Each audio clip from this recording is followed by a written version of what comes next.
Maine lobstermen. Yeah. From banks to lobster. The lobstermen say they have no choice but to sue over quote-unquote defamation by a seafood watchdog. At issue is the designation by Seafood Watch, which labels fish and fishing industries based on their sustainability. Seafood Watch is part of the Monterey Bay Aquarium Foundation that put the lobstermen on the red list, as you can see there, to avoid lobster because lobstering allegedly puts North American right whales at risk. For reference, there are only 340 of the whales left, and lobster fishing gear killed one last time in 2004. The avoid designation crushes the lobster industry because Whole Foods, among other big customers, now won't buy Maine lobsters. Kevin Lipson's here. He represents the Lobstermen Association in their suit. It's good to see you, sir. Thank you very much. I'm trying to understand, does the Monterey Bay Aquarium have some other problem with lobstering and they're just using the right whale as an excuse? I don't know that I can speak to the motivations of the Monterey Bay Aquarium. I have to correct you on one thing, Leland. There was no death in 2004 of the right whale that became entangled in Maine lobster gear. Pardon me, that got added. I think the last time a right whale died was in 2004 prematurely. It was not from lobstering. We apologize. That's quite all right. There has never been a death of a northern right whale attributable to Maine lobster gear. In 2004, there was an entanglement that did not result in a death or injury. And to a great extent, it's the actions of the Maine lobstermen and their innovative fishing techniques that they've largely self-regulated and adopted of their own accord that's contributed to the sustainability not only of the fishery, but also of the northern right whale. I can't speak to the motivation of Monterey Bay Aquarium, but I can tell you that what they have alleged in encouraging people not to buy Maine lobster is not based on science, as they have said. It's not based on the truth, and it's not based on the facts.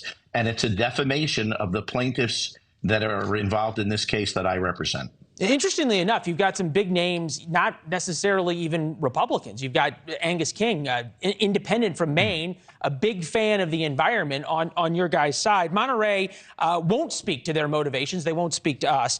They just gave us a statement. These meritless lawsuits ignore the extensive evidence that these fisheries pose a serious risk to survival of the endangered North Atlantic right whale, and they seek to curtail the First Amendment rights of a beloved institution that educates the public about the importance of a healthy ocean. I want to get in terms of what it means for the lobster industry. Lobster prices, average dock price, 2022, $3.97 a pound, lowest in 5 years, 41% lower than 2021, which was $6.71 a pound. That was back during the pandemic.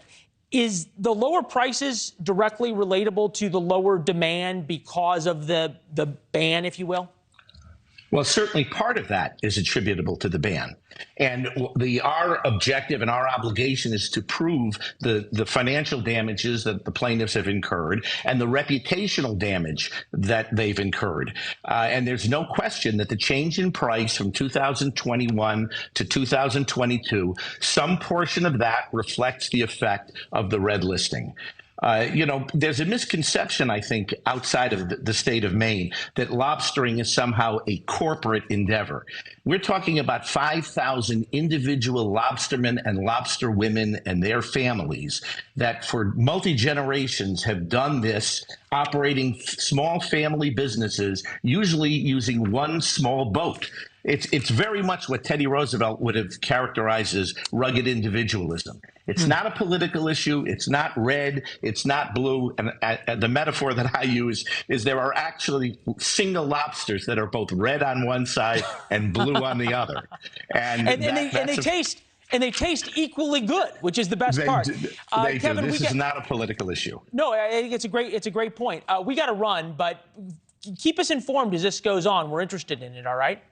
Thank you very much for your time. Yeah, thank you, sir. Coming up, thanks for watching. Go to newsnationnow.com to find NewsNation on your television provider. And don't forget to subscribe. Click the red button to get more of NewsNation's fact-driven, unbiased coverage.